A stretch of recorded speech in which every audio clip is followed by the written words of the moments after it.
everybody. Nice to see you all again. It's been a week, I'll tell you that. But as always, I look forward to being here with you guys. Um, for anybody who would like to join us on the chat, whenever, whatever, I've put out an open invitation on my Score and POP Discord, and there's a link there. It's open, and anyone is welcome. So if you feel like you want to join in, just click that link. I'll let you in, and we'll just chit chat. But in the meantime, let's all grab our cup of reason, yeah, and just have a little bit of a discussion. Now, I had not planned on any guests, but since there was an open invitation, guess who decided to come and join me? Good old, I hope he's still around. Sable Eagle, are you still there? Unfortunately for you, yes, I am. There you are. There you are. Yeah, you're always welcome here. You know that, as is anyone else in the side chat. If you want to pop in and just say hello or chit chat for a while, just hit that link. You're always welcome. So how have you been, Sable? Can I make an addendum to that previous statement? You're always welcome unless you're Kent Hovind. Well, I wouldn't turn him away. I don't think I'd really enjoy the conversation much, but I would never turn him away if he's got the cojones to jump in. But I doubt it. I doubt it. Probably doesn't even know I exist. Hello, Tusk. Tusk is in the chat.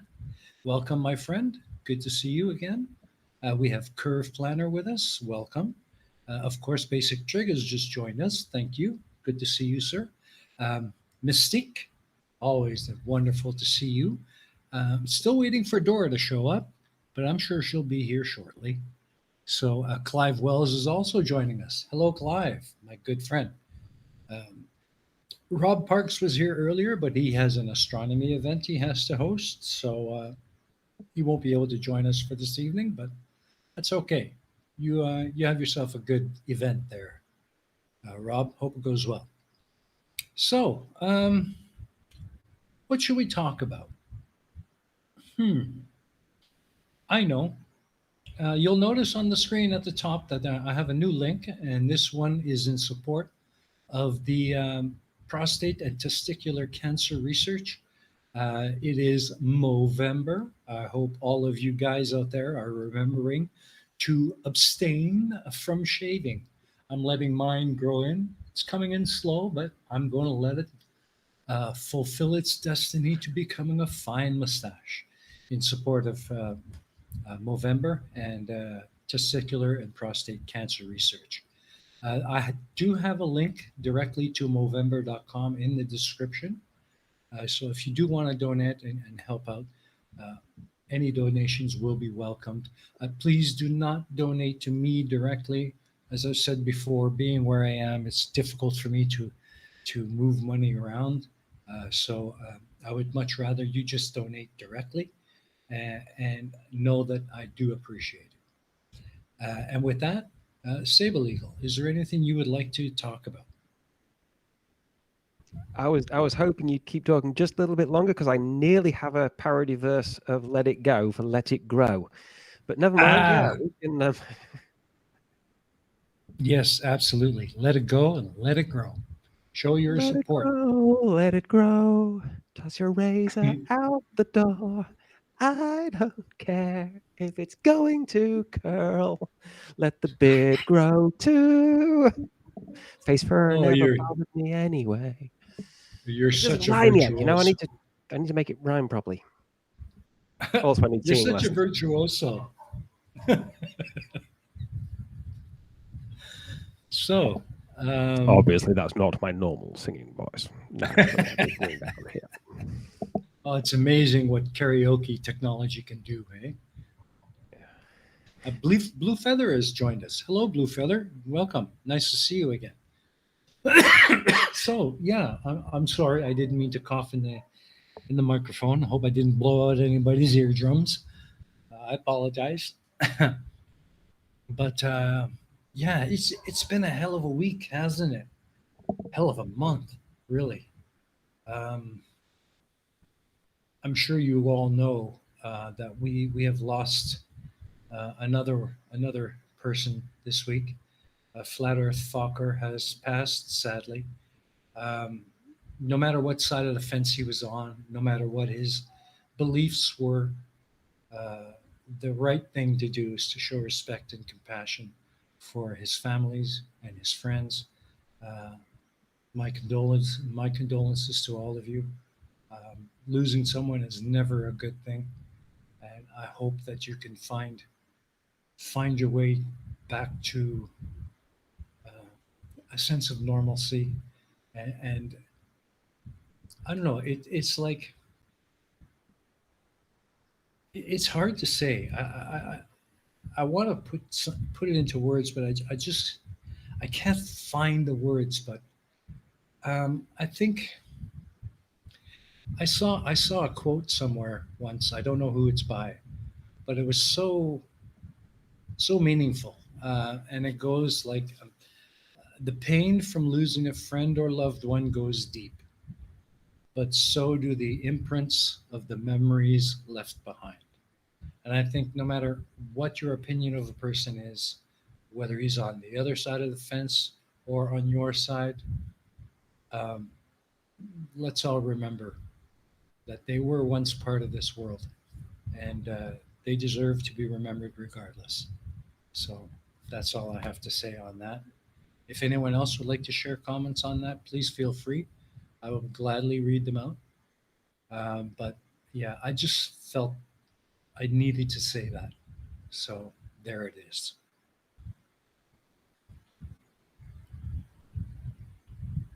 Hmm. So let's see.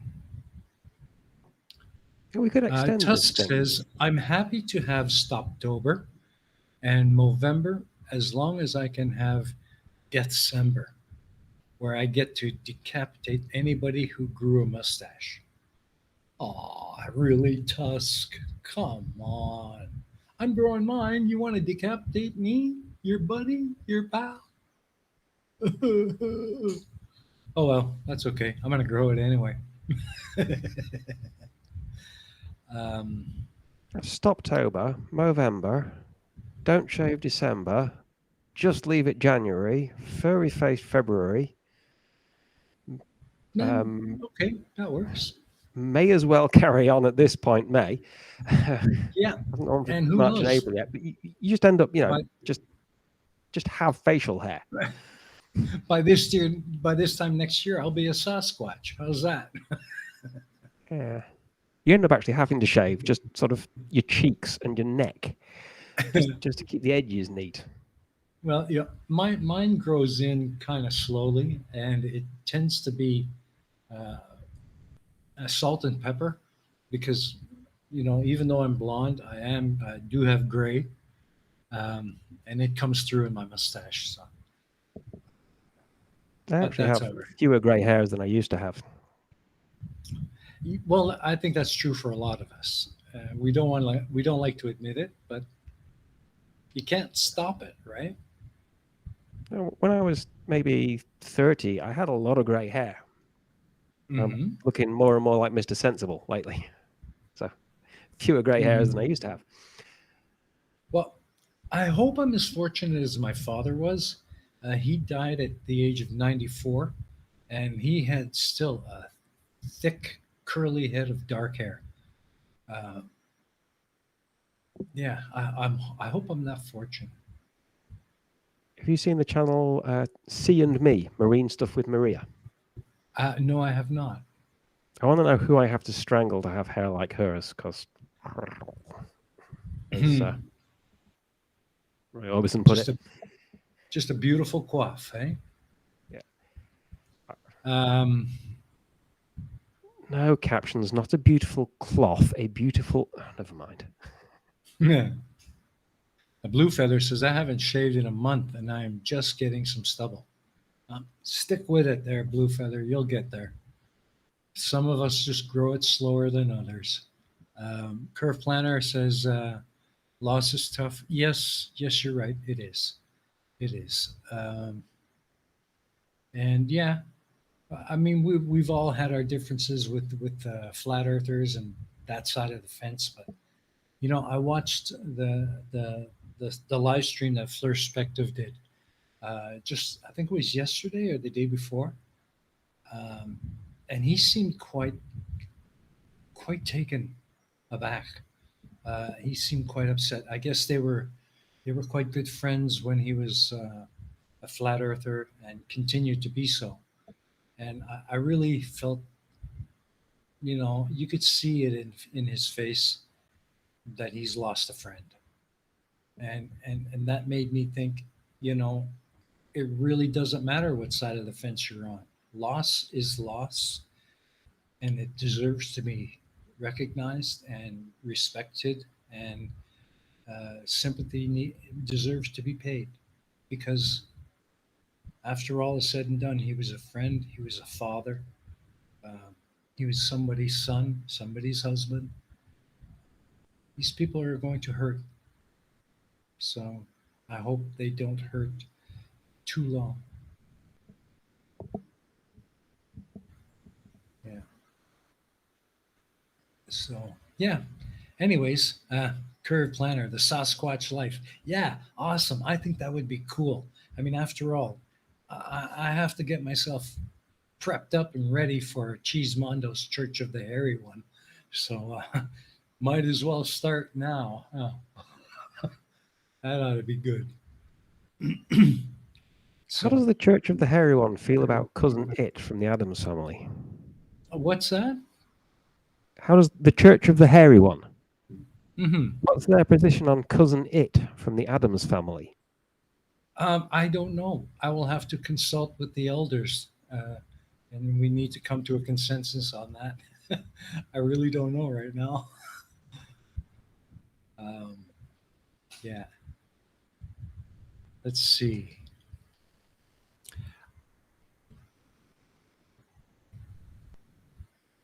Mystique says, I don't think a tash would suit me if I'm in a. Well, I don't think it would either. And it's certainly not something I expect of those of the female gender.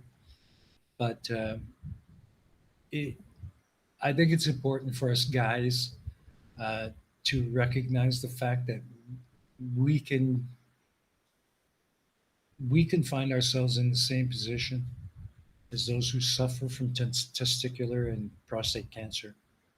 So I think it behooves us to recognize that every Movember and donate and do what you can in support of it.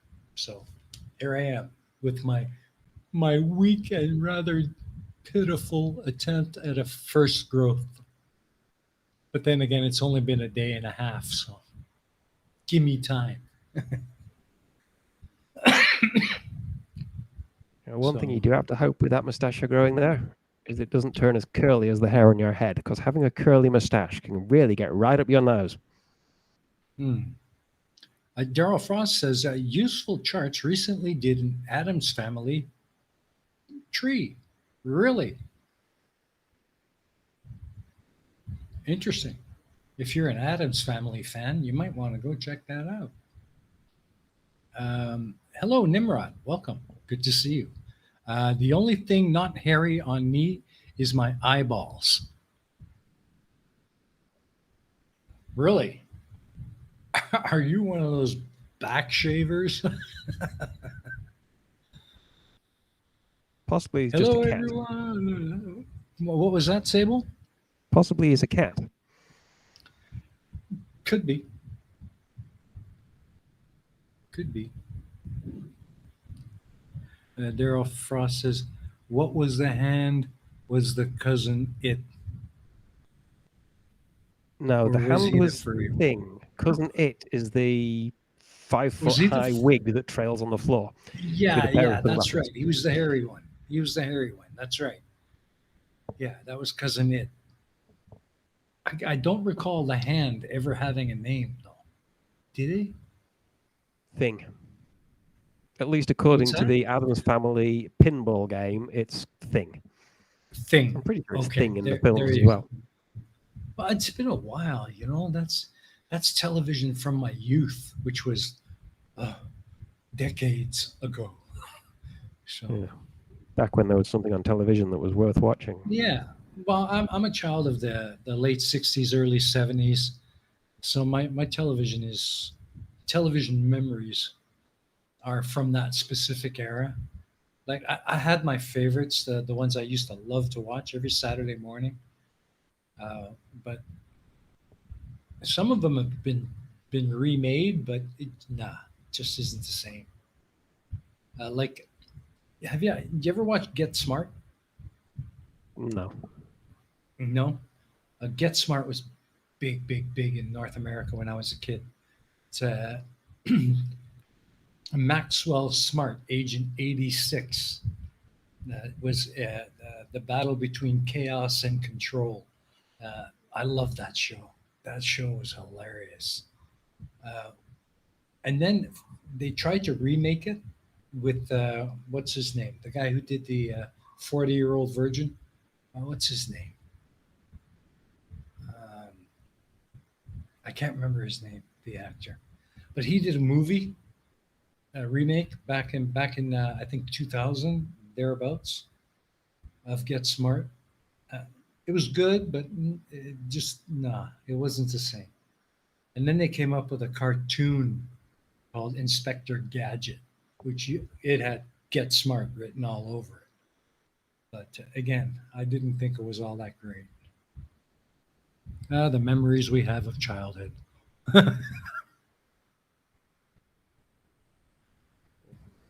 The skies were pure and the fields were green. The sun was brighter than it's ever been. Mm.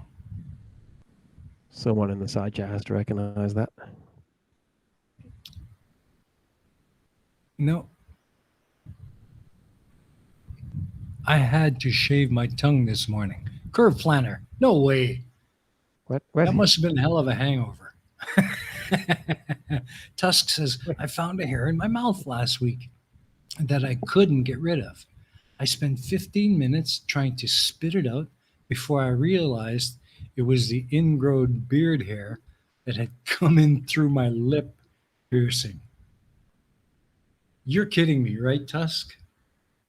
You're having me on, right? Well, You're that's a good taking the reason never to piss. get a lip piercing. Jesus. Are you taking the piss? Yeah, Tusk, that was pretty disgusting. uh,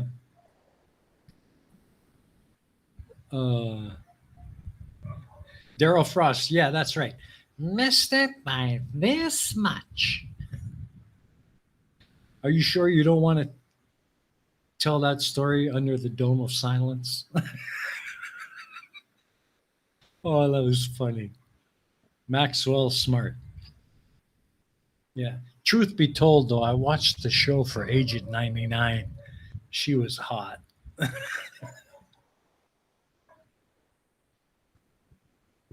Mm. Yeah, there's no denying there are a lot of things that get watched mostly for one of the background characters who's hot. Mm. It's true, though. A lot of the great shows were even better because of the background character, more so than the star of the show. Because they had more than one character in them. Well, exactly. I mean, but very often that was the case. I mean, like, I used to be a big fan of Magnum PI. I really enjoyed watching that show, but I liked Higgins better than Magnum.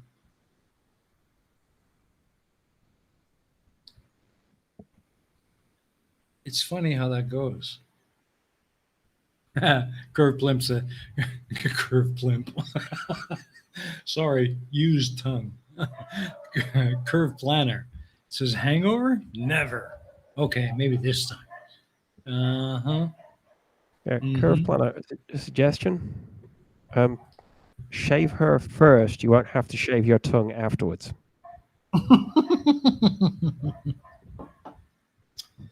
True. Chris Durham, welcome, welcome, welcome. How many people watch Charlie's Angels because of Charlie? Uh, yeah, okay. I concede that point. We watched for the Angels, but not Farrah Fawcett. I'm sorry. I no, that woman just never did it for me. Um, then again, I've always been one for brunettes. So, uh, Well, you've gone to the right part of the world then, haven't you? yeah. Same for I Dream of Jeannie. Yeah, true. What a babe. Oh my God, she was so good looking. I don't know. I think women back in that era, back in the 70s and 60s, they just seemed to have this kind of style and presence that modern women don't seem to have anymore. I'm sure that's probably because of the that period of time, the way things were back then. But I don't know. It just everything's changed so much. So, so what else? I mean, how many people watched Charlie's? Oh, okay, I already read that. Sorry about that. Um, Mystique, why are you whistling innocently? What did you do? Fess up, fess up. What did you do? Whistling innocently, no such thing. Carl Edwards, hello, welcome. Uh, Dora, my sweet Dora's in the chat. Hello, dear. You're late. You're late, but welcome anyway. Um, what did you walk in on? Objectifying women? Absolutely, Dora. Absolutely. But then again, you know, isn't that what we're supposed to do? No, no, no, no, It's no. Just, objectification, just, yes, but just, just, you know, just there's a difference between fun. object of desire, sex object, and object of admiration or object of worship. Yes, yes. Just innocent memories of some of the great TV shows we watched in our younger days, and remembering some of the wonderful women who just kept us coming back. Let's be honest. Had to fix a plug drain. Dishwashers was making a mess. Ooh, well, I hope you got that fixed, Dora. Hope you got that fixed. Scroll up, says Mystique. Scroll up, scroll up. You should have seen Tusk's face. Priceless. Should have seen Tusk's. You have to scroll up a little farther than that. Yeah, I think so. I think so. I need to go up just a little bit farther. Uh, no, I guess I must admit I can't seem to figure it out. But whatever it is, I'm sure you have good reason to be whistling uh, um, mischievously, I guess. So good on you. If you can't find it, I will. It was Tusk Uh, saying, Mystique came to visit last week and brought everybody in the house but me, a dragon. How mean is that? I can't find it, man. It's nah. I'm sorry. I'm not entirely with it. Jennifer Connelly in Blood Diamond, says Sable Eagle. You're right, buddy. She was excellent in that movie. Excellent. Uh, A lot of teenagers who are, born the same year as me or thereabouts kind of got an awakening when Labyrinth came out with Jennifer Connelly in it. mhm. Girls and boys. she Yeah. Well, she made a few people admit a few things about themselves.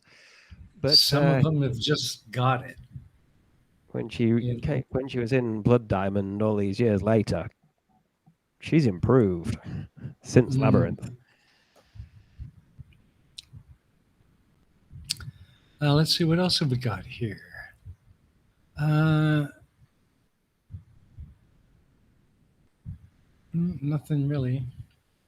Nothing really. Anyways, yeah. So, uh, yeah, like I said, it's been a heck of a week. Um, it's been a long week for some reason.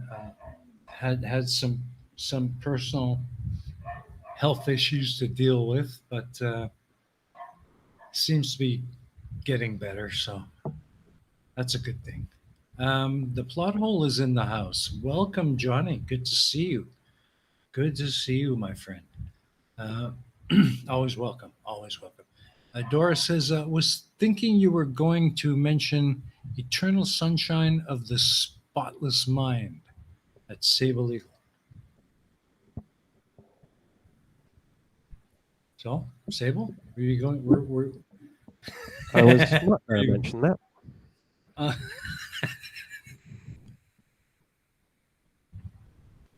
My mind is not spotless, and it is not eternally sunny here. well, Curve Planner is claiming that he's been hiding behind Danny Pratt's water heater. What are you doing in Danny Pratt's garage to begin with?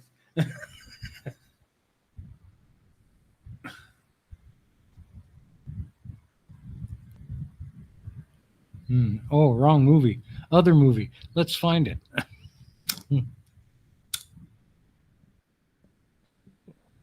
Oh, yeah. More like eternal gloom of the traumatized mind, or of the ex-goth, he says, sitting here wearing a white shirt. Mm. Hmm. Curve. Good advice, Carl. Good advice. You hear that, Curve Planner? Beware, that corner has a funny smell. You might want to be careful. You otherwise you might end up kicking over a bottle of something you don't want to kick over. Dora says Requiem for a Dream.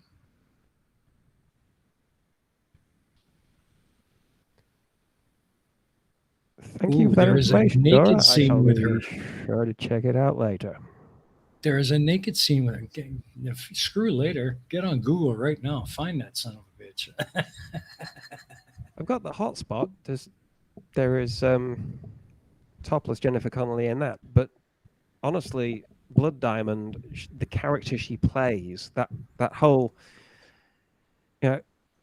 if you're not really going to help me and we're not really going to screw, then why don't you get out of my face and let me do my job scene? the passion, the fierceness, the empathy that character shows, and the way she disarms that confrontation in the jungle with a camera and a smile. Chris Makes the Durham. character attractive, Yeah. Thanks for stopping by, Chris. Have a good class. And yeah, always good to see you, buddy. Just saying goodbye. Yeah, Chris Durham has to go. The plot, it's not the naked scene you want. Why is that, Johnny? Naked is naked. Maybe it's not her that's naked. Oh, okay. Well, Maybe it's I I'll, don't know, Jeremy Beadle that's naked and her going, ah, in the I'll corner. take that under advisement. I'll be careful. I'll just look with one eye until I'm sure.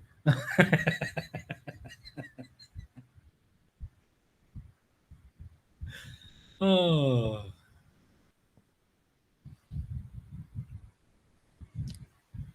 cool, cool, cool. Daryl Frost says tickled at 88. Um, I'm not sure I really get that reference. How about you, Sable? I get it, thanks to Tom Lehrer, who was playing a folk song, which should be played in a folk instrument, in which category the piano does not, alas, qualify. So imagine, if you will, Okay. that I am playing an 88-string guitar. Okay. Carl Edwards says Watchmen has full frontal naked scenes that I don't really enjoy. Um, does it? I don't recall. It has a full frontal naked Dr. Manhattan, Oh, about 60 feet tall and blue. okay. All right. Now it just clicked. Okay. Yeah, With a you're right. 60-inch blue penis just dangling there in the middle of the screen. Plot hole just cleared it up. Ivory Keys. Gotcha. There are 88 Well, I'm not a notes on a musician, standard guys. piano I'm not scale. a musician. I really don't know diddly shit about music. So forgive me if I miss those kinds of references, but thanks for educating me. Thank you. uh, Doris says the whole movie is disturbing. Drugs are bad. Hmm. Drugs are bad. Okay. Yeah, drugs are bad. Okay. Uh, Spot on. Plot hole agrees with you, Dora. True. Yeah. So, For the record, the um, piano is not actually an 88 string instrument. It's actually an 88 note percussion instrument because it hits those strings rather than plucking them or drawing a bow across them. mm, So it's really a very fancy drum kit. very, very fancy drum kit. Who's your favorite drummer? Do you have your favorite drummer out there, guys? Who is it?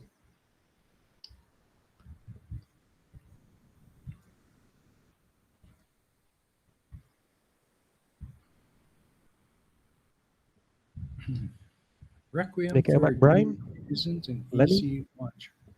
What's that? Nico McBrain from Iron Maiden, probably. Hmm. Hmm. Interesting.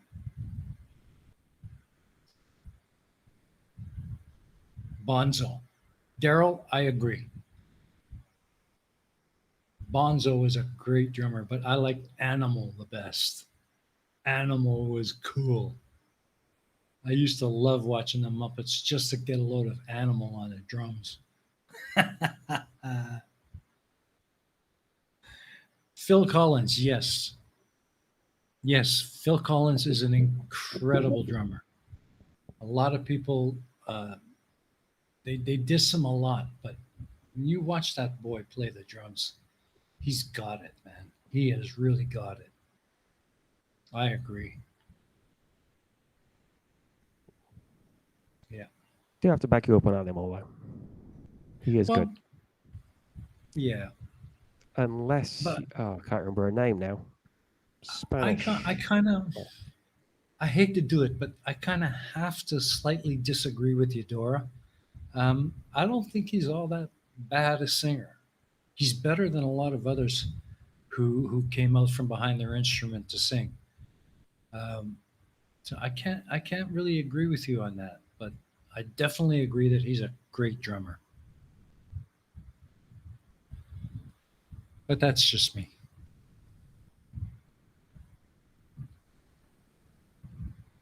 Let's see. Maybe I'll not check it out then.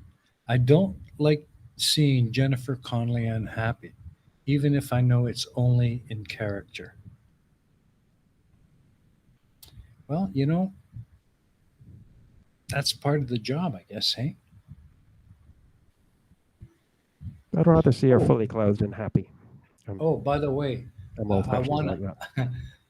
to I want to ask Tusk in the chat. Did you see my latest request for Dulcima? Don't hurt me. Come on, Tusk, you can say it.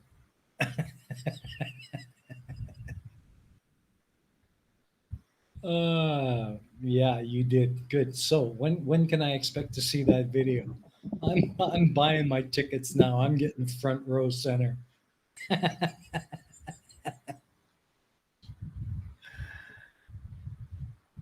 Hey, Tusk, can you actually do a duet with Dulcimer?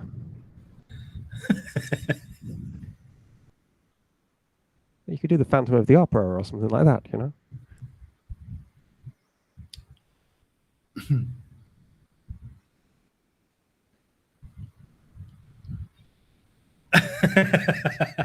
Tusk. I have a few songs to get to first, but I will try. Like fuck, I will. Oh, come on, come on.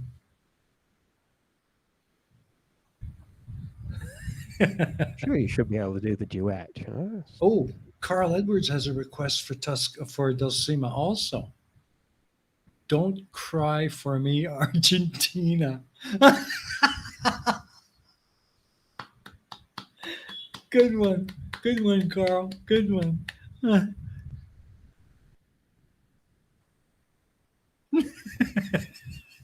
That'll be fun, I'm sure.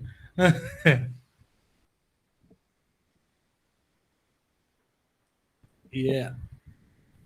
So let's see what else. Have I mentioned my Madonna song, sorry, from Not Quite Argentina? Oh yeah, yeah. I don't know. She just no. I actually went via Argentina to get to Chile, and just across the border, because from this side, it's easy to go Buenos Aires, El Calafate across than it is to go all the way over to Santiago and down. So it's almost an Argentina story. But going around the Torres del Paine National Park, which is beautiful. It's the most unspoilt landscape I have ever seen. You can drink the rivers. Air is crystal clear. You can see, just the curve of the earth, basically. Absolutely gorgeous landscape. You do have to watch out for pumas, there is that. And we did nearly freeze to death on one day. But apart from that, we had a wonderful time. And having spent days walking around this just pristine, gorgeous national park, we come back to the one place where vehicles can get in, where our vehicle came and dropped us off, where other people's vehicles are dropping them off or picking them up, where, supplies are brought in and all sorts. And sitting there in the parking lot, some idiot has got the bloody radio on with the bass turned up to max, and you can hear that beat, echoing around the place. Why would you do that in a place as beautiful as this? Why would you spoil the peace of this wilderness with this racket coming out of your radio? As I get closer, I can pick up on slightly more than just the bass beat. I can hear, actually, I recognize the tune. Not that makes any difference to what a big sin it is to be blasting it at 120 decibels in a place like this. Then I realized that I not only recognize the tune, it's one I like. I can't name it, but, at least he's got good taste in music, even if he has lousy taste in volume levels. And I'm trying to remember this song, and as you do, you start snapping your fingers with the beat. And I somehow managed to recognize the song well enough to start dancing to it before I recognized what the song was.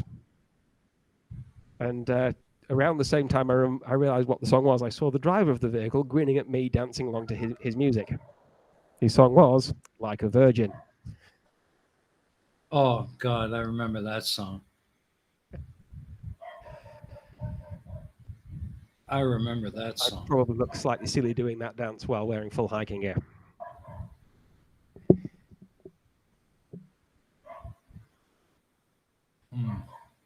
Also, as mentioned, I just don't have the hair for it.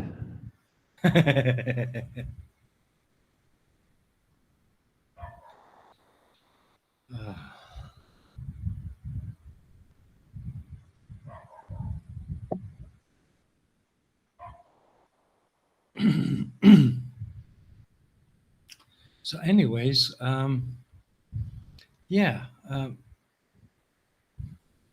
really not that much else on my mind, but I did want to share something with everyone. People often ask me about where I live, so I made up a bit of a video that I'm going to loop in the background, and hopefully you guys enjoy it. So, yeah. So if you're ever wondering what it's like where I live, well, you're looking at scenes here from Vietnam, various areas of Vietnam. So enjoy. I hope you guys like it, and I'll just leave this looping throughout the show. Yeah, enjoy. So you have a fairly interesting project in the works, don't you, Sable? Why don't you tell us a little bit about that? Oh no, I've been over it once without getting splinters. I'm not risking going back over it. I've actually so far managed to only bleed on one of the tablets, as far as I'm aware. Mm-hmm. This is slowly becoming a running theme in the crafting community, is that every single project has blood in it somewhere. Made a fabulous dress, managed to only bleed on the black parts. Ah, Made a good hat, man. managed to only bleed on the inside of it. Made a pair of shoes, and don't worry, the bloodstains are all on the inside of the soles where you can't see them. And I'm making this stack of tablets, and I've managed to only bleed on one of them so far. Cool. But it's coming along well, I hope. It's slowly, but yeah, I haven't knocked Good. too many actual chunks off it. Johnny, Plot Hole, thank you for coming by. Always good to see you here, sir. Have a good day at work, and I look forward to the next time when we can chat. A couple of things that we need to kind of talk about. Uh, so yeah, let's get together and get things moving. So awesome. Later, Johnny. Have a great day. Uh, yeah. Daryl Frost says, it looked like where I live. Where do you live, Daryl?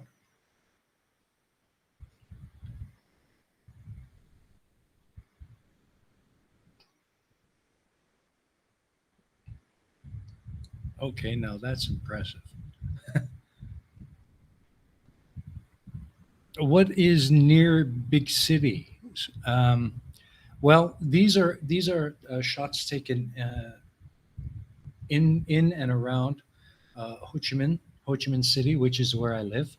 Uh, before the war, it was called Saigon, but since the war, the city has incorporated many of the villages around the city, and it has been renamed Ho Chi Minh City. So that's where I live. Uh, Most of these shots are from in and around Ho Chi Minh City, but there are also some from the Central Highlands, where you see some beautiful rice fields that are terraced, like stairs going up a mountain. Beautiful. And right here, you're seeing the traditional Vietnamese dress called the ao dai. Um, there's something about a Vietnamese woman in ao dai. They are stunning. Of all the Asian traditional dresses, I think the Vietnamese ao dai is the most beautiful, without a doubt, bar none. Here we see some local fishermen. Uh, yeah. So this is from the area around Hai Long Bay, which is in north of Vietnam, near Hai Phum, north of Hanoi. This is the Dragon Bridge. I'm not really. I can't remember exactly where the Dragon Bridge is. I think it's in Da Nang. I'm not 100% sure, but yeah. Let's see.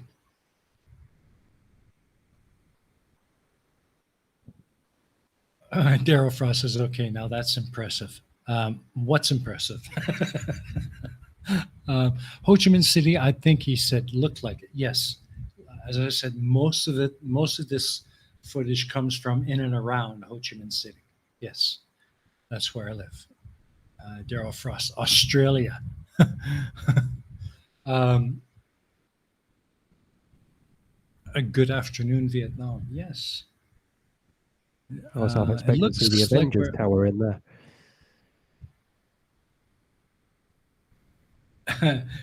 Curve Planner says, looks like where I live, except well, everything. Tusk says, the first time I ate an insect on purpose was in Vietnam. And I believe that. There's actually a restaurant in Hanoi that specializes in silverfish, which is like a huge, I mean, huge type of almost like a cockroach. And they'll steam them up for you, and people eat them. I can't. No, I can't. Uh, yeah, the night the city skyline at night of Ho Chi Minh City is impressive. But you'll notice every time you see a skyline shot of Ho Chi Minh City at night, you'll get a real feel for the Asians' fixation with RGB. I mean, they'll RGB everything, buildings and all. um, but yeah, it is beautiful. This is the typical kind of a round, almost like a bowl. It's that fishermen use. They actually go out to sea on those little things and come back with some impressive catches. So typical Vietnamese student checking her tablet and then her phone.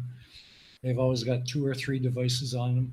This is traditional water puppetry, which is performed in Hanoi as well as Hoi An. Um, really, really interesting stuff. Really interesting show.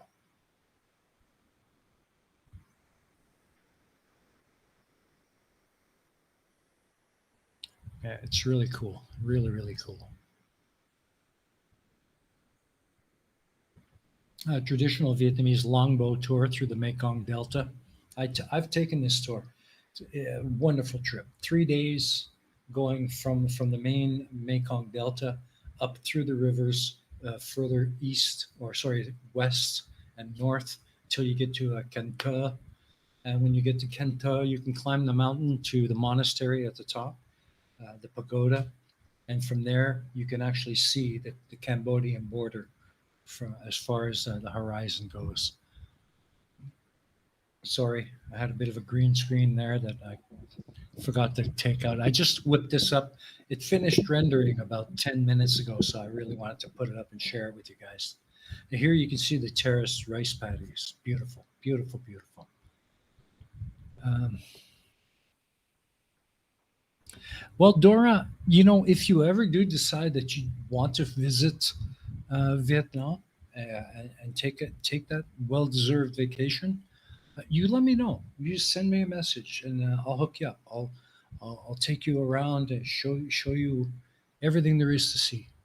I'd love that. That would be wonderful. I'd be more than happy to be your tour guide. I'm sure my partner, she will cook you up a Vietnamese storm. Uh, Wonderful stuff. Really wonderful stuff. So yeah, Yeah, I've by crossed all that means, let me know. Cambodian border.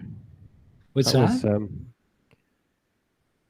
the Cambodian border near the coast. If coming from Sihanoukville on the Cambodian coast, Hmm. across to Fried Frog City in Vietnam. Yeah, I can't remember the name, but I remember it being famous for cooked frogs.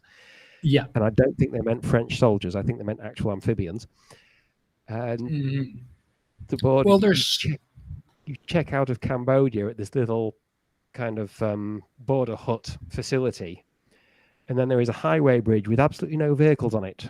Just the bridge crossing this long, straight river valley or drainage ditch or both to mhm. where you check into Vietnam, and across it's just this, blazing sunshine, bare concrete. Obviously, hasn't really been well maintained in decades.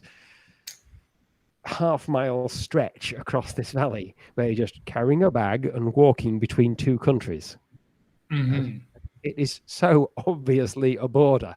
It's like, come on, Hollywood, we know border. We don't need this. We know what an international border looks like. You don't have to ham it up this bad to make it. Wait, this is real. Oh, Well, you guys in the side chat, if you would like me to put together other reels of scenes of Vietnam for from future streams, then by all means let me know, and I'll gather up what footage I can, put something together for you. Because for so long, a lot of you have been asking me about where I live, so I thought this would be a nice way to kind of show you. So absolutely. And tell me, Sable Eagle, Aren't Vietnamese women just the most stunning? There's a natural beauty in Vietnamese women I've never experienced anywhere else. They just exude this just amazingly gorgeous. I'm I don't know. To me, there's nothing more beautiful than Vietnamese women. Can confirm, I think they've got a little bit of competition in Portugal And nope, I'm because sorry, wow. you But cannot convince me of that. I've seen some beautiful Portuguese women, some beautiful, gorgeous Indian women, but to me, they just don't have the refinement of a Vietnamese woman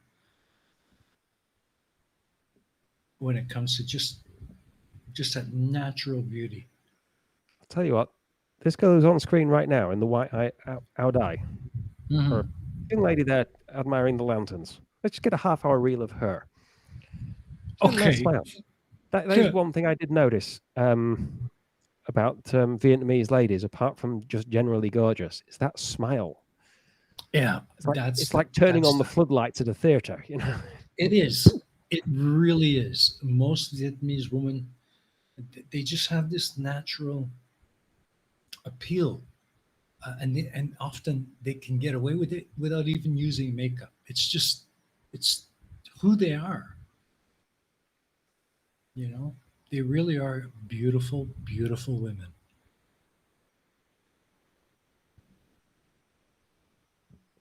Carl, yes, I agree. Beauty does originate in the humanity of a person. It does. And to be honest, most of the Vietnamese women that I've met do meet that criteria. They're generally really wonderful people. Uh, there are those that, well, get the hell away from me. Yeah, but for the most part, they tend to be very friendly people. Just very open and friendly people. I met two very friendly young ladies in Ho Chi Minh City the first time I was there. When were you here? 2006 originally, and then went back in 2010. Oh, really? I was Who knows? I I was might have there. bumped into you. Might have I was bumped there. into you and never realized it. I was there for Tet the first time, which was a bit of a mistake. Everything was Hmm. shut. My first impression Well, of Hanoi was ghost town. You know. yeah, that's Tet. When Tet hits, the big cities empty out because everybody heads back to their hometowns, their villages, and wherever they came from originally, to be with family.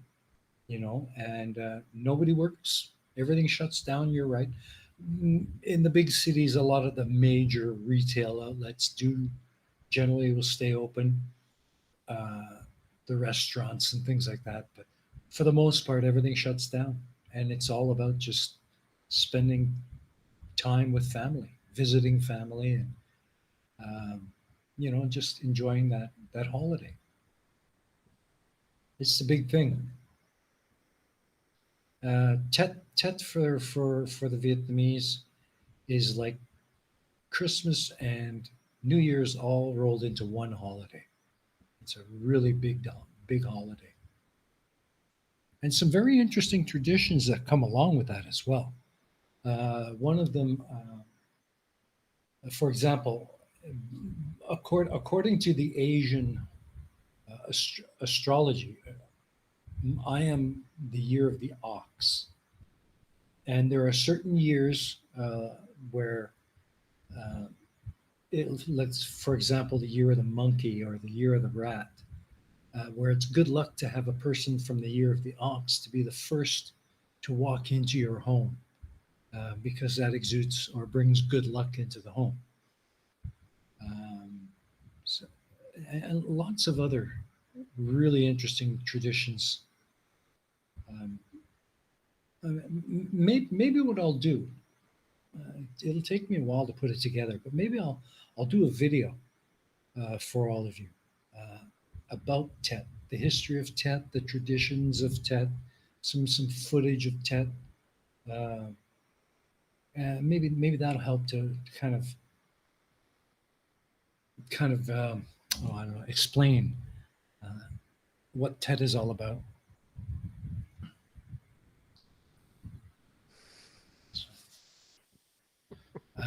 Let's see, what else have we got? I was born in the year of the slightly suspect giraffe.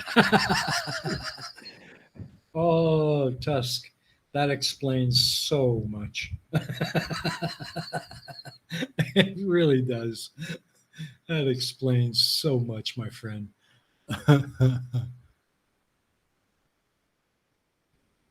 Ah, yes, Tusk, you're right. If she does cook up a meal, it should be a minga. Thank you for reminding me. I'll get on her case about that. I know I've been promising that for a while. Life has been getting in the way a lot. But yeah, thanks for the reminder, Tusk. I'll get on that. I'll get on that. Mienga is a traditional chicken noodle dish. It's not difficult to prepare. Uh, Absolutely delicious. Uh, it's real. It's real Vietnam. Minga, bun ba, pho. Those are the dishes that just speak Vietnam. You know, and no matter where you go, no matter how good the restaurant, the pho is never going to be as good as what you're going to get right here on a street corner from a vendor with a little cart and plastic tables. It's cooking up that pho. The best pho you'll ever have. Promise you that. That was my introduction to it. Was Yeah, a little on tiny those little crowded plastic alleyway in stools. Hanoi with plastic tables and chairs that we have in a kindergarten here in England Yeah, along yeah. the side of the road Those, because there isn't room on the those, pavement. those tiny little plastic stools where you manage to squat down on one, and the hardest part is getting back up again. Yeah, But you have a that's seat about the size of a bicycle saddle, but square, but that's with a Vietnam. back on it which almost comes up to your waist, and Yeah, legs but almost as that's long as my boots are tall. but that's Vietnam. This is the women's university, which also doubles as a primary school. Um, yeah.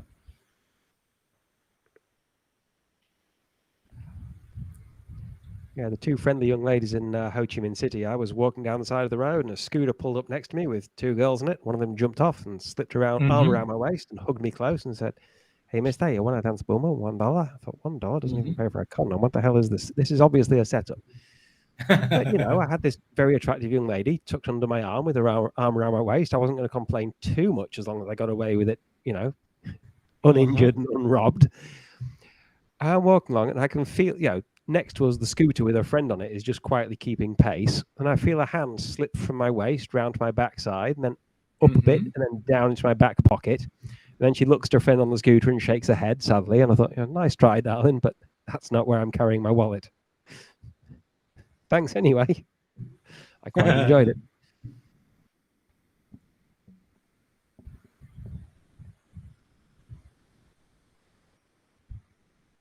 Yeah.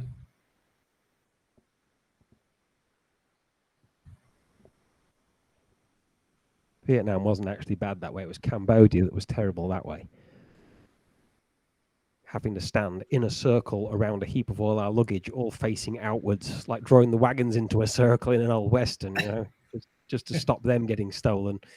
Constantly Yeah. having to watch ourselves and each other's backs for all the pickpockets, and that's at the border with security around. Hmm. And If Sihanouk if Hills, anybody ever does travel to here to Vietnam, you should really take the eco tour of the Mekong Delta and visit the floating market.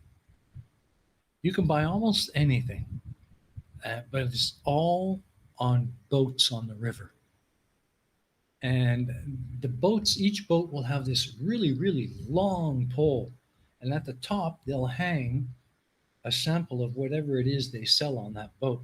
For example, if it's a boat that sells pumpkins, they'll have a pumpkin hanging from that pole so that you know, well, that's the boat to go to for pumpkins or squash or whatever. It's really cool. It really is cool. Yeah. Cambodia was Sihanoukville on the coast. If I describe it how the tourist brochure would describe it, or might, over on the left you have a wooded headland with, I think there's a Mm-hmm. small pagoda or something on a high point on it, stretching out into the sea. Over to your right, you have a very rocky headland coming down. Mm-hmm. In between is a pristine white sand beach and this long, graceful, gentle arc from one Mm-hmm. headland to the other. You got a view from this beach to the southwest out over the Gulf of Thailand with a couple of small islands in it. And you Mm-hmm. can watch the sunset behind those islands reflecting on the water, and you can go fishing in Yeah. there and swimming. And of course, it's incredibly Yeah. warm. And we didn't have a hotel in the typical sense, a building with reception on the ground floor and rooms with ensuite facilities on the floors above.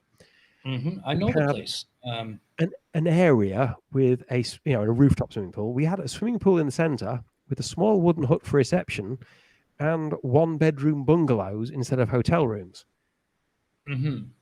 which was this really wonderful hotel. Yeah. Hotel analog, if you like. It functioned as a hotel, but you got your own bungalow rather than a room, which is Yes. feels Yeah. luxurious. We A had our own lot of the swimming pool, and resorts. it's a ground level swimming pool, so it's not 5 meters by 2 and 50 centimeters deep as they tend to be on a hotel rooftop. This is a Mm-hmm. full-sized pool in the middle here. Yeah. The Yeah. whole area is enclosed, so it's just as Yeah. secure as a hotel would be. Yeah. And you can That's walk out very, of the very front gate common. of that, turn right, walk 200 meters, and you are on that beach. Yeah. And of course, the And whole beach is just lined with restaurants and bars and stuff. yeah, I know So the it's place you're speaking of. As a matter of fact, the islands that you mentioned that you can see from the beach, those are actually part of Vietnam. The biggest island you were probably seeing was Phu Quoc or Vung Tau. And my partner and I, we were in Phu Quoc a couple of years back, and we were in a resort where we had our own bungalow. Beautiful, beautiful bungalow, very well kept. And like you said, full size pool next to the restaurant, and then right out of the pool, you get out of the pool and you're on the beach. You got the ocean right there. Um, and no word of a lie, no word of a lie. It only cost us what equated to about $30 a night. It was cheap, cheap as chips. I don't know what the price in Cambodia was. I know you could get a room up in northern Thailand in Chiang Mai for $6 a night, and you could have Mm-hmm. dinner for like 20 cents if you knew where to go. Again, it's the little push cart at the side of the road. Mm-hmm. But here's 50 pence. Give me 3 kilograms of fried insects. It's a pretty good deal. Mm-hmm. But and Cambodia, the very first night in Cambodia, about half the tour group went to Pub Street Alley, which is the alley one down from Pub Street, where all the pubs and nightclubs are. We took over a Mm-hmm. restaurant, rearranged the Mm-hmm. furniture, and we got a bowl of rice, a bottle of water, and a beer each, and everything else on the menu down the center of the table. And we went back, we got more of some things because we were passing these bowls up and down, helping ourselves. We ran out of some, and they were really good. Let's get more of Yeah. this. Yeah. And at the end of the meal, we got the bill. And in Cambodia, the money is, it's all in millions. And we can't Mm-hmm. read any of the script. We can only read the digits on it, and only on one side because it's in different digits on the other side. Yeah. But these long thin red ones are 10 million, and the long fat green ones are 50 million, and the skinny blue ones are 5 million. Yeah. And there were 12 of us. The So we added 20% for a tip. Then we rounded it up to a nice round multiple of 12. And it yeah. turned out to be 2 fat green ones and a long red one each, or something like that, whatever it was. Mm-hmm. Wonderful food. We had a great time, very friendly staff, Oh yeah. just amazing food. Yeah. And then we all For just those. paid up. Like, we didn't care what it cost so much because we're all on holiday and it had been great. And the price, we know the price is Mm-hmm. going to be reasonable. Nobody does the exact conversion in their head. It's just like, you know, that's not an unreasonable price at all for dinner. It doesn't have too many zeros on the end, kind of thing. Yeah. So we paid that, and we thanked them, and we left. And as on our way back to the hotel, we were working out the prices, and loads of people were like, "That can't be right. What price did you get?" Well, no, I worked it out wrong. My answer can't possibly be right. What price did you get? And eventually, people started getting around to actually saying what they calculated. It was $2.30 US per person for the whole meal, and drinks and everything, which is just ludicrously cheap, which is wonderful from the tourist point of view. But that discrepancy in wealth, if you try to imagine that a bunch of aliens come down to visit Britain, and they're all visiting the Palace of Westminster, Buckingham Palace, the Tower Bridge, what have we got? York Minster, the Cavern Club in Liverpool. Some of them go up Erwidfa, some of them go up Scarfell Pike.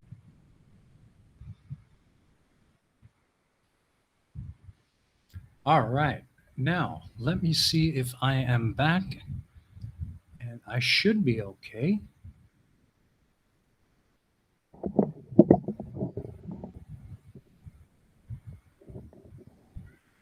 Well, I see the YouTube stream again, so possibly we're good. Good. So it looks like we're back. I'm just going to reload my chat so I can see what's going on. Sorry about that, folks. It happens once in a while, but I'm getting used to this stuff, so I should be good.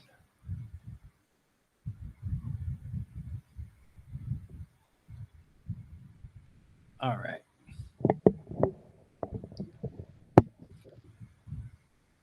Okay. Looks like we're almost there.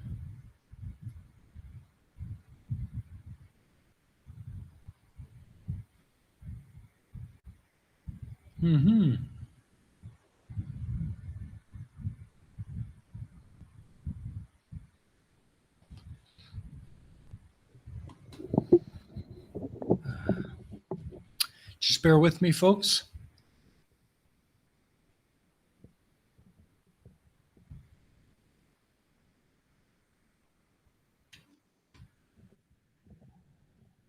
Also with me, I got to go for 10 minutes. She'll be back. See whether you're still running when I get back.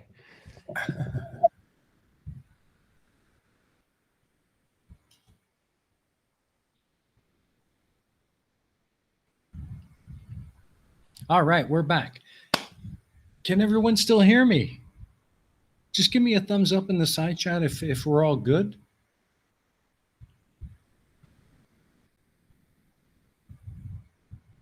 Awesome. Great. Excellent. Well, Sable Eagle has to go take care of some business. He'll be right back.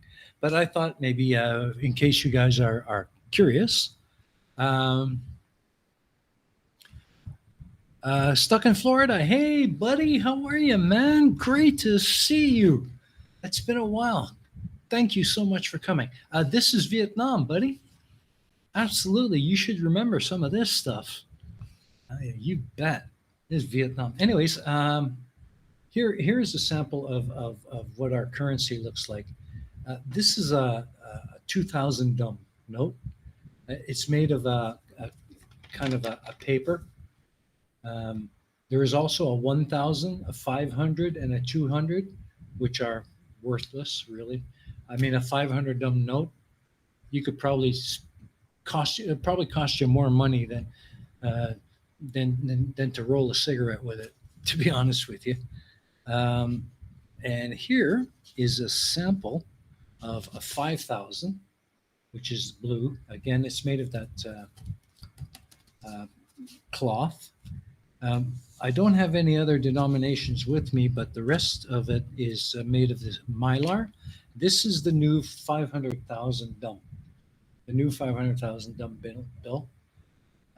And all of the new money now is being made of this mylar material with a transparent section for anti-counterfeiting. So yeah, that's kind of like what the money looks like here in Vietnam. Um, I had some 10s and 20s and 50s, but my partner stole them to go do some shopping this afternoon, so I don't have them. But yeah, just thought I'd share that with you. So, oh, okay, Tusk. You have to go out and do a post-holiday food shop. Understand? Understand. Just coming back from a holiday. Um, yeah, absolutely. We'll see you later, buddy. We'll see you tomorrow on the flip side, and because you're on the show with us tomorrow night. So everybody, make sure you come and see the flip side tomorrow. Because Tusk is going to be on as a guest, so it should be fun. Should be fun. Look forward to seeing you, Tusk. Have a good day. Let's see. Steve B. Tut, tut. You missed the ending. Well, okay. Well, I guess I missed it too.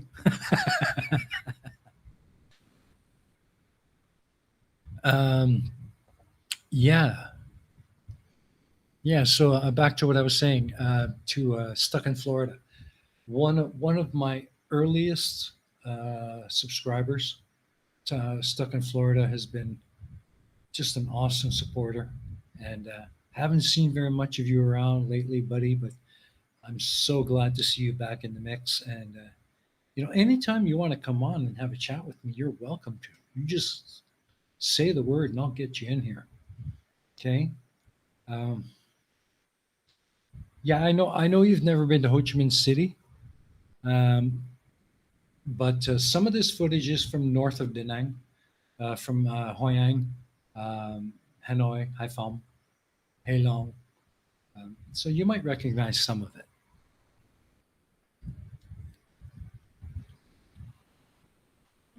Your power is going off in 10 minutes. What's up there, Carl? Are you doing construction or something, or you forgot to pay the bill?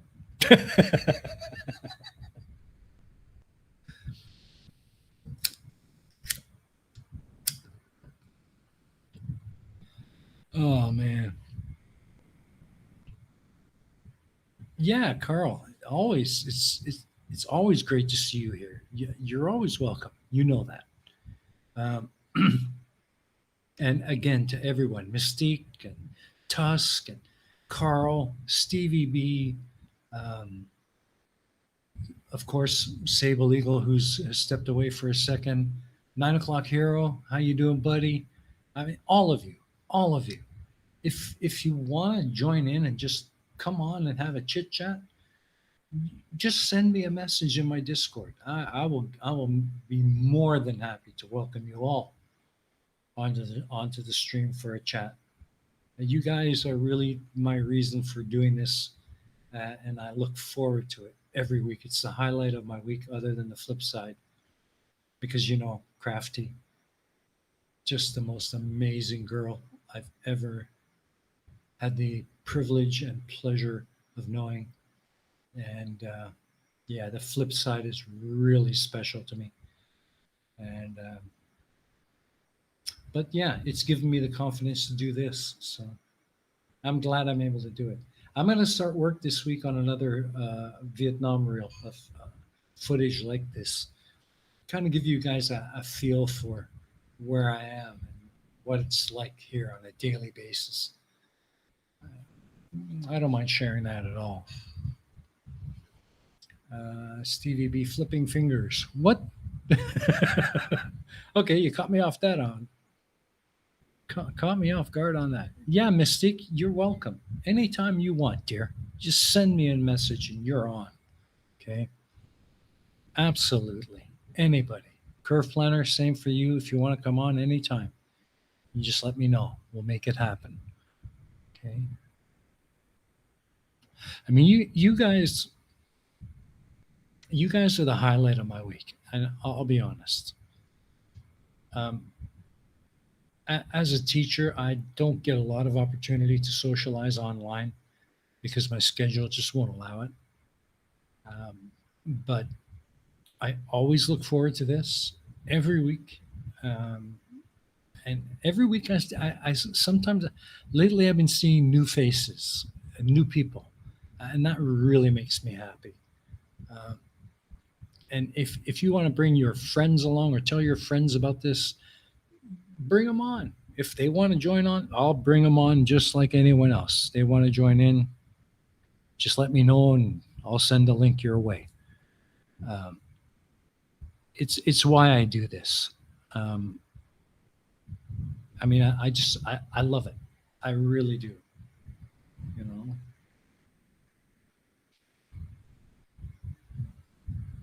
So let's see. We got a few other ones. Just plain looking for a bigger box. Okay. Um,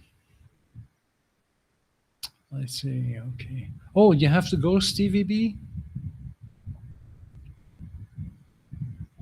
Oh no, Carl Edwards. Oh, okay. All right, Carl. Well, again, thank you very much for coming by. It's always good to see you here, buddy. You have yourself a good day and be safe. Okay. We'll see you next week, buddy. Awesome. Awesome. Yeah. Yeah. So we're coming up on almost an hour and a half now. Pretty cool. Pretty cool.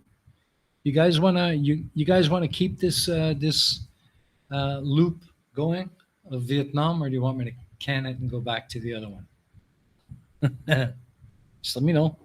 I'll leave it running for the rest of the show if you like.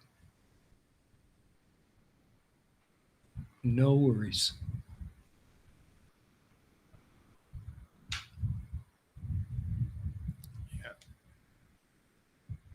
Okay. It's better than leaving me running my mouth for the rest of the show. Yeah, I just saying goodbye to Carl. He has to leave. Um, yeah. Yeah, so that's it, folks. I mean, I don't really have a whole lot more to talk about, unless Sable, you got something you want to bring up? I Anybody in got a the chat couple of ideas also? Hmm? about what asshole Thanos is. I mean, you mentioned right at the start how loss affects people. Thanos doing his delete half the people on Earth at random thing. Think about the impact of that. Everybody's going to lose someone. Yeah, If you know there's no 16 denying that. people, the odds of you not losing any of them are pretty much zero. But You're not wrong. if you know 10 You're people, not it's like a wrong. million to one against. Yeah, you're not wrong, and I don't for one second dispute that. But regardless, when someone is lost for any reason, they leave behind family and friends who are hurt and grieving.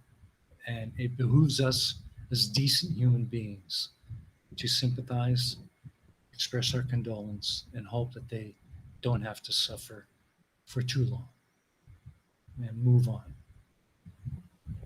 I had an oof moment like that in the Baltics. Hmm.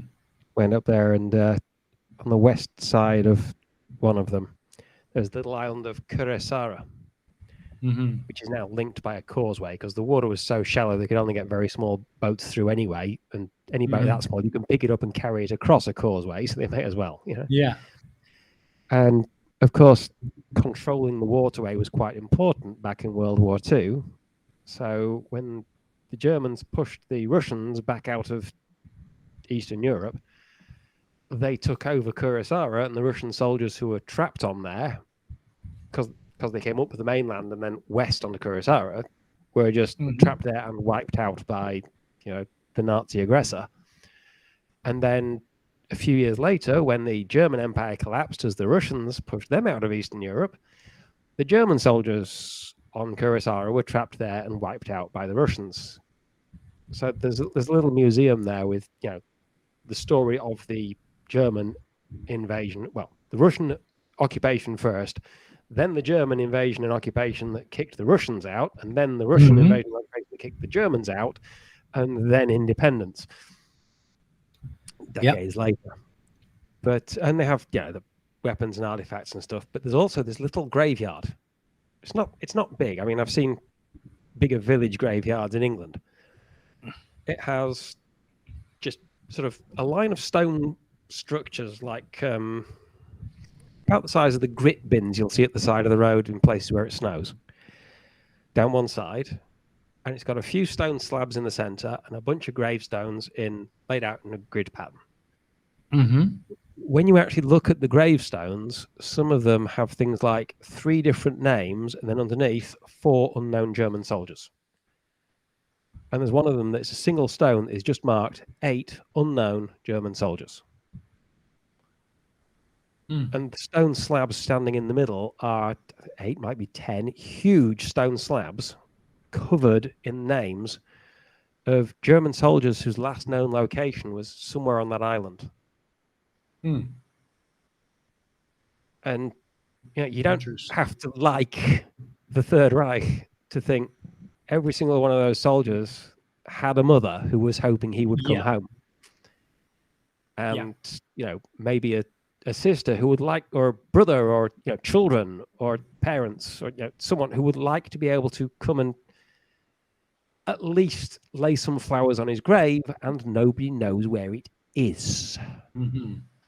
It's just, he was somewhere here, Yeah. and there was a war. Yeah. Yeah, it's sad. But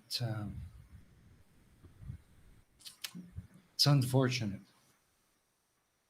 It's unfortunate that we've lost a few people recently that didn't deserve to go, regardless. I can't say that I really knew OPT lawyer. I really didn't. I've only had a few very brief conversations with him on a couple of live streams a while ago, quite a while ago. But still, um,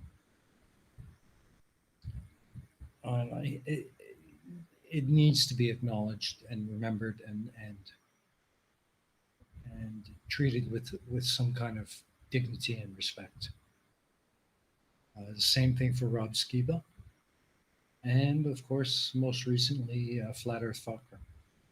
These were men who had families and loved ones that are going to miss them. So be kind. Okay, I've been seeing a few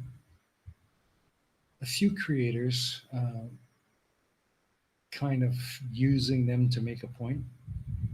And while I understand the point they're trying to make, it just smacked of disrespect to me.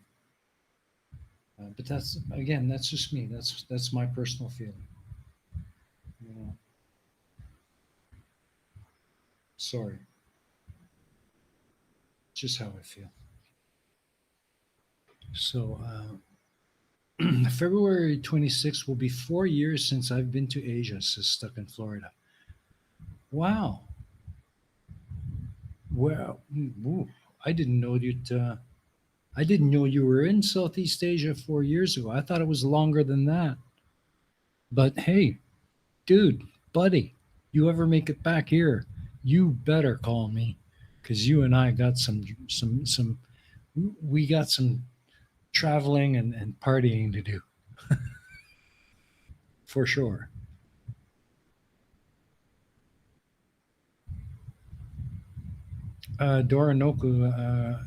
Dora Mu says, even now we still find out who some of the World War II casualties are through DNA. This year, a few UK pilots were identified in the Netherlands. That's very interesting. That's very interesting, Dora. Um, Curve Planner, I goof on Flat Earth, but they've reminded me of the difference between belief and understanding. And I agree. I do agree. I cannot argue. Um, cannot argue. Well, thank you, Stuck in Florida. I appreciate that. But I'm not trying to be the wise old geezer. Just sharing my feelings. Just sharing with you how I feel about what I've been seeing, and how I'm hoping people will rise above and show the respect that's due. That's really all.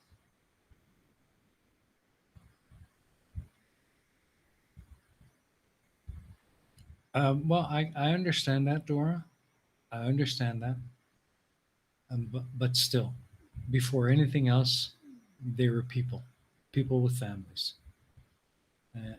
We need to remember that, no matter how we feel about them as far as uh, their beliefs or their position in this community as either adversaries or other, they were still human beings. They were still people with families.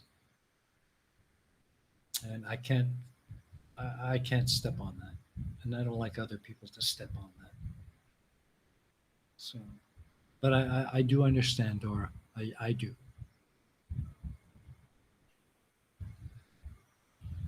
Humanity without compassion is none. Yes, that's right, Curve Planner. That's absolutely right. It is our ability to show sympathy and have compassion that makes us human. And if we lose that, we cease to be the the species we should be, I guess, as you could say. I can't really find other words.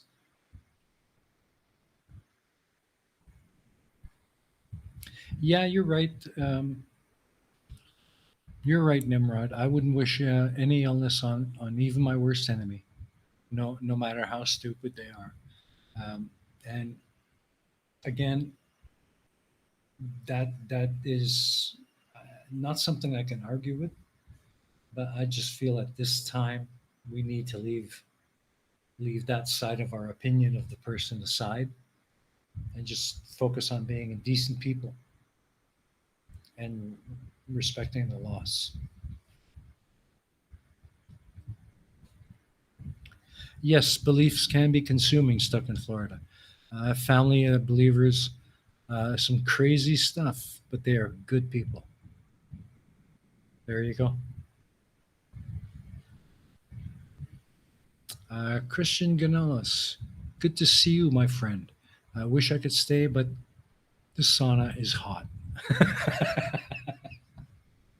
All right. Well, thanks for coming, buddy. I look forward to seeing you again next week. Um, so thanks for coming, people. Thank you. Dora, you have more compassion than I have. For that, I respect you. Well, thank you, Dora. I appreciate that. I really do. Um, let's see. Tiny Captain. Hello, Tiny Captain. I didn't notice you earlier. Yeah, you just arrived. Well, hello. Welcome. Um, he says we had a World War II graveyard with mostly John Doe graves. The last thing I heard about it after they moved the graves to a memorial, or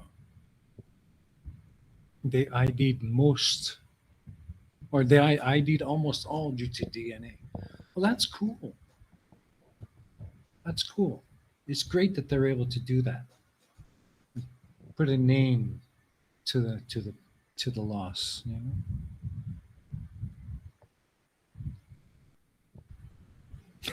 Sable Legal. You're a card, Sable. Come on. Did you see what Sable just put in there? Some of them are good people. Some of them are Kent Hovind. Fuck Kent Hovind. Why couldn't you just say that? I want it in writing. Okay, you wanted it to be a matter of record. Oh, that's wonderful. Wow. Hovind reminds me of why I completely disagree with him, but he does have a sense of humor. Um, Does he? well, yeah, I guess you could say he does to some extent. I'm not sure whether trapping someone in your house, getting in her face with a camera recording her and pissing her off until she screams at you to leave her alone in the hope of getting a recording you can cut down to just that bit to persuade people that she's crazy so that you can take all of her money and her house, and then grabbing her by the hips, picking her up, slamming her into the ground so hard you break them, and recording her screaming about that, and then standing there asking her what she's doing while she's screaming in pain and terror on the floor, counts as having a sense of humor, even if you think it's funny. Okay. Well, that's a valid point.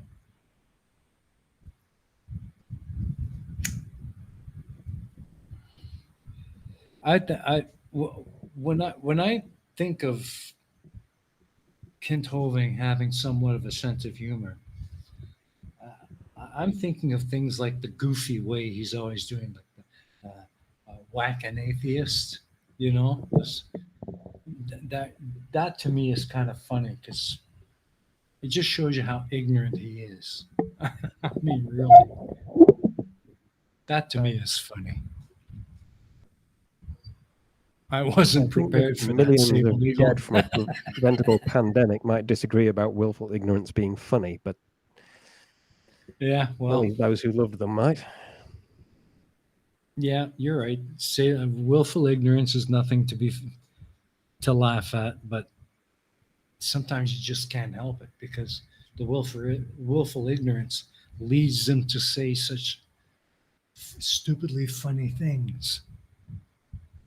You know.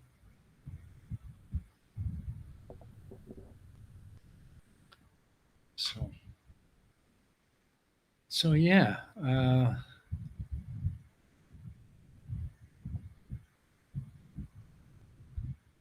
Hmm.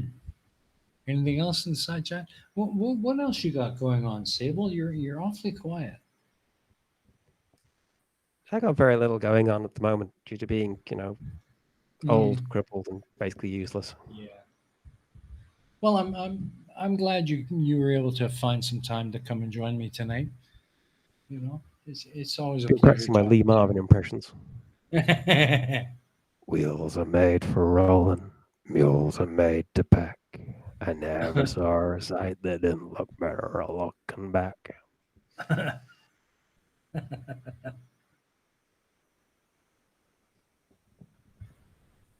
uh, Lee Marvin, classic, classic. My favorite movie, World War II movie, Dirty Dozen. I love that movie. I've seen it 1,000 times. I can watch it again and again. It's one of my favorite one of my all time favorite war movies.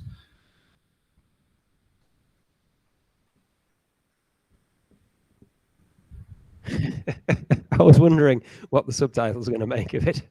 Wheels are made for Roland.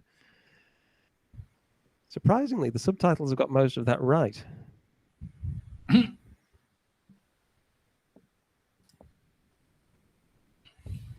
Paint Your Wagon. Yeah, classic Glober Mom. And hello, by the way, welcome. Uh, yeah, it's classic Western.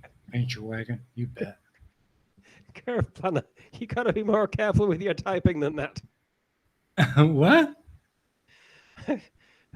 I think it's funny Hovind wrote colouring books in prison, but the first time he wrote it, he somehow wrote it as coming books.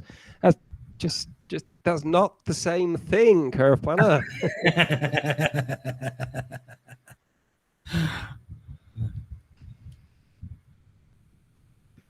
Coloring book of dinosaurs on the ark.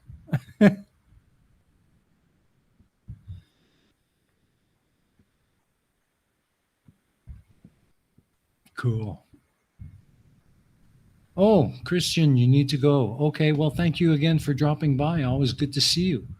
You have a good rest of your day, and we'll see you next week. Okay, buddy?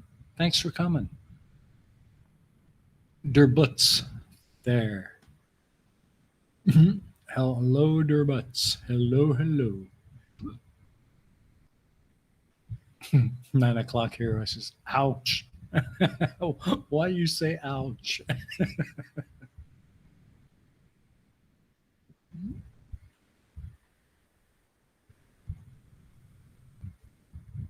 Yeah, yeah, you're right, Glover Mom.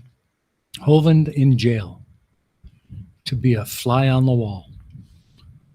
I agree. I think that would be just a wonderful thing to be, a fly on the wall in Hovind's cell. That would be funny.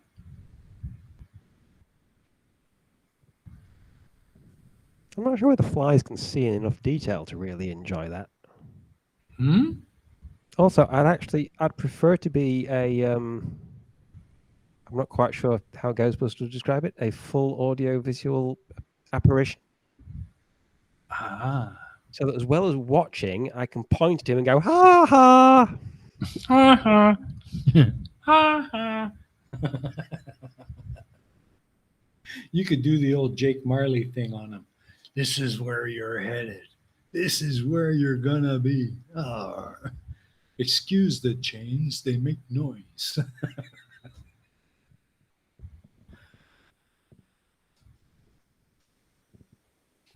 A drone fly on the wall recording. Yes.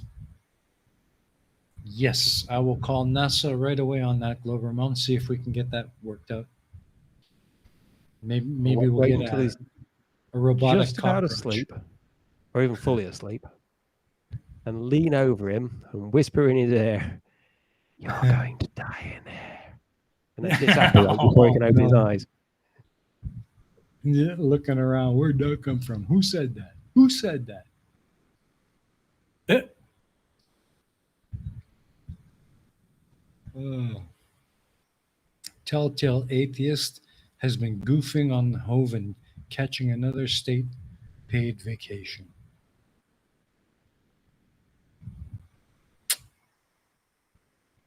Hey, you get what you pay for.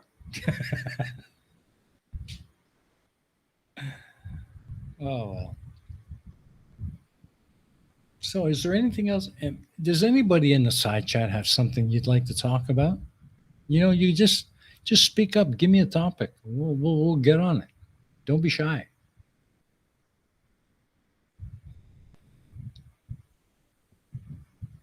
Mhm. Yeah. So, anyways, I do just want to take a minute to remind folks of the old up there.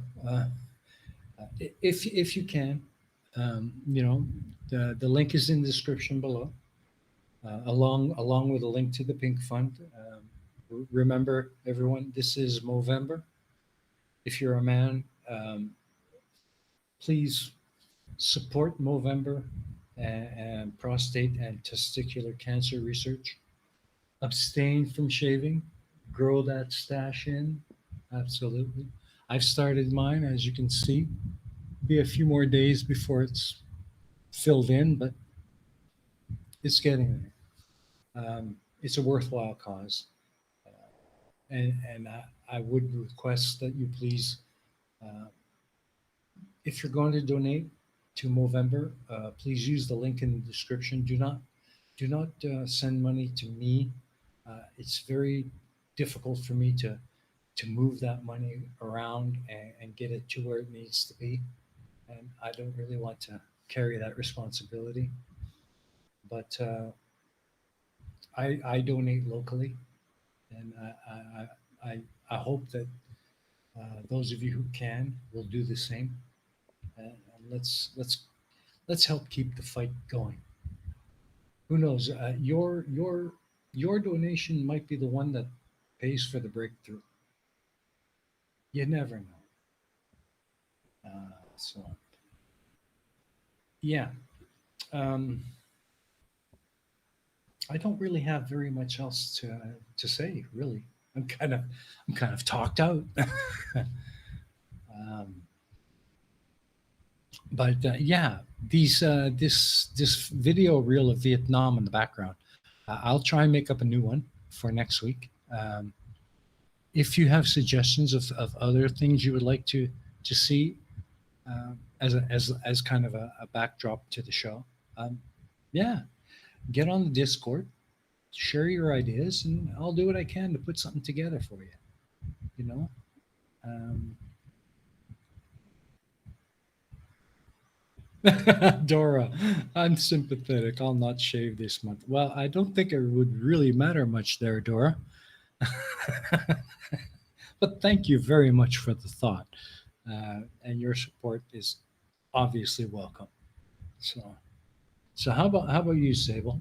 Do you have a mustache? Or are you going to grow one in? Or what do you think? Oh, I already have one. You already have one. Good man. Yeah. This is how I know why curly mustache hairs are a problem. Like, I would like to have one of those, a slightly longer one, a thicker one that goes out to the sides. Mm-hmm. Not the full like steampunk thing, but Yeah, the handlebars. Nothing huge, but Mhm. a full mustache. The problem is, for some reason, the hair's growing mostly either down and backwards into my mouth or up my nostrils. So I end up with this kind of as much of it as I can stand rather than an actual mustache. Mm-hmm. Mm-hmm. Mm-hmm. I've been thinking of letting the beard grow into maybe get Johnny O to invite me onto the beardsman, but I don't know if I can handle the itch. It stops itching. I know it does, but I don't know, I don't make it far enough for it to stop. I usually just off it comes. But I might try. I don't know. See what my lady says. See if she'll let me grow one. Hmm. Oh, wow. Okay. So, unless you've got something else that you'd like to talk about, Mystique has something. Can we have a link to the Discord, please? Yeah, yeah. Let me just give me 1 second. I'll rustle that up, and you can talk for a little while there, Sure. Sable. Did mention Thanos being an asshole, didn't I? Not only No, an I asshole, but just. an ignorant asshole. Because not only would his plan result in like 1/4 of children of two-parent families being orphaned, and half the children of one-parent families being orphaned, and most surviving adults had partners having lost them, and so on and so forth. If you work out all the odds, the number of people who wouldn't have suffered direct intimate loss is pretty much zero. But what do humans do after every major war and catastrophe? Breed like rats. Baby boomers are the people born in the few years after World War II, when there had just been massive casualty rate and people were breeding like rats. And the best way to reduce population growth in third world countries is to actually reduce infant mortality, because when people are expecting to lose 2/3 or 3/4 of their children before the age of 10, they have 10 children. When they don't expect to lose any children, they have 2. So, technically, what Thanos' plan would actually result in humanity breeding like crazy all over the world. And that would mean he would have to come back and do it again, which would mean everyone would expect him to come back and do it again, which would mean everyone who wanted their family to continue beyond the next time he came back would want to make very sure they had, at least 5 children, just so that even if they get really unlucky on a 1 in 16 chance and lose 4, they still have the 5th one, and the family hasn't been extinguished. And every tribe would be breeding and fighting like crazy for the scarce resources. It would make much more sense, if you're going to do something like that, to go county by county or meridian by meridian. From 3 degrees west to 2 degrees west, from 1 degree west to the Greenwich Meridian, from 1 degree east to 2 degrees east. Take out those people, or take out the West Midlands, but leave Yorkshire alone. take out... Oh, I'm not going to mention Devon and Cornwall because there's already a war going on about how to do a proper cream tea there. So one or the other of them, take out one Welsh valley but leave the next. Take out Essex but leave Kent, or vice versa. Wow. Take out Paris because screw Paris, but leave Orleans. But that way, there would be functioning communities left behind, rather than a post-apocalyptic nightmarescape. That sounds like quite the culling project. Yeah, well, if you get into details, there are these small tribes on the brink of extinction, which, if they lost half their members, would actually go functionally extinct because they wouldn't have enough genetic diversity left to survive without interbreeding. So you'd have to exclude them. And then you start thinking there aren't really all that many pediatric neurosurgeons in the world. Maybe we ought to not take out any of those because we need them. And the world's leading expert on prenatal cancer and how to treat it, or something, terrible. We probably shouldn't delete that one. And then you get onto the lists of well, everyone would have different lists of we should get rid of the entire Taliban and all of Al-Qaeda in Iraq, and they would be saying we should get rid of all of the Americans. So you can't really do the get rid of all of lists, but there are probably lists of shouldn't get rid of any of. But even that is unimaginative. If you have the power of the Infinity Stones, you could make another 4 Earths, duplicate all the animals onto their native habitats on the other Earths, but only onto the native ones. So we don't have giant hogweed and Himalayan balsam and rats and American mink and grey squirrels in Britain on any of the other Earths. And then everyone who wants a greater Israel with no Palestinians anywhere in it, stretching from the Suez Canal across to the east side of the, I've forgotten what they're called, but those mountains east of the Dead Sea, and up past the Litani Valley. Well, they can all go onto that planet, and all the people who want a world with no Israel at all can go onto that planet, and those of us who wish they'd all calm down and share can stay here and have an actual world. Well, I think that would be a hard thing to pull off. He's got the Infinity Gauntlet and all 5 Infinity Stones. He can pull off just about anything. And the only thing he can think of to do is let's just kill half of the population at random, including both pilots on 1/8 of airliners currently in the air. That may have been a little detail he overlooked in his plan. Just want to address a couple of things in the side chat of Demon Orb. Hello, welcome. A bit late. I'm about to end the stream, but Dora, the Discord link is there, so go ahead and use that. She says, I'm a bit confused. The lady at the lanterns, the alphabet looks kanji to me. What alphabet does Vietnam use? Traditional Vietnamese used to be ideograph. That stems mostly from having been, almost 1,000 years under Chinese rule. There has been influence from all of the Southeast Asian nations. So the traditional or old Vietnamese was a ideograph painted form, but then I believe it was in the 1800s that the alphabet was Romanized, and now they use a Romanized form of alphabet with a lot of accents and such. But yeah, you're right. What you're seeing there is more old school, traditional letters. But many of those lanterns are actually painted with bamboo stalks. It's decorated paintings of bamboo stalks with very long, thin, pointy leaves. And that's, I think, what you're seeing. So hopefully that explains it.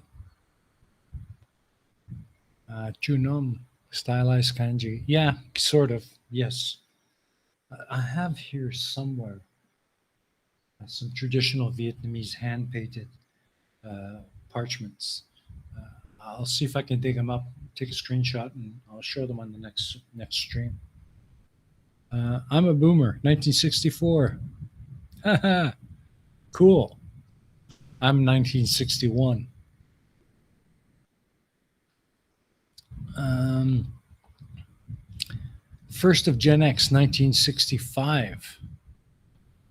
Really? Wow, that's interesting, Glober, Mom. I thought Gen X was, I thought that was in the 80s. I can't remember. I can't, that stuff always confused me. But anyways, yeah, I think we're gonna call it. It's been about 2 hours now. So again, thank you very much for coming out, everyone. It is always so incredibly good to see you. Look forward to this every week. Thank you, Sable, for coming on. It's been a pleasure talking to you once again. You Thanks for still having me there? on. And bye, Yeah. everybody. Yeah. And remember that open invitation I've put up in the Discord will remain open. If you ever want to come on, I will paste a fresh link before the show, and you are all more than welcome to click that link and jump on in and join the conversation. And with that, thank you very much, everyone.